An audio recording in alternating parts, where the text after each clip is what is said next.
À l'aube de l'activation des premiers conseils régionaux au Cameroun, les attentes sont nombreuses au sein de la population. La communauté anglophone en particulier espère que les premières élections régionales concrétisent réellement le processus de décentralisation du pays. Par ailleurs, elle appelle surtout les conseillers régionaux à aller au plus près de la population pour leur implication dans la résolution définitive de la crise séparatiste qui sévit dans les régions nord-ouest et sud-ouest du pays. Ces élections vont amener les élus du peuple à redescendre, à prendre contact direct avec le bas peuple, n'est-ce pas, et leur ramener à la Commission. Et ces élections vont permettre de comprendre réellement leurs problèmes pour amener la paix là-dedans.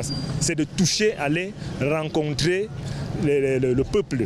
Parce qu'avant, nous avons des députés qui étaient un peu plus loin du peuple. Le conseiller est sur place et il est dans sa région. Donc ça voudrait dire qu'il est proche de son peuple. Ils vont à ce moment-là prendre contact avec eux, étaler leurs problèmes, parce que ça va permettre que les colères qui se cachent à travers les discours qui sont depuis très longtemps, disons 4 ans aujourd'hui, sensiblement 4 ans, ces colères-là vont être exprimées. De l'avis de la population éducative, la voix des jeunes doit compter.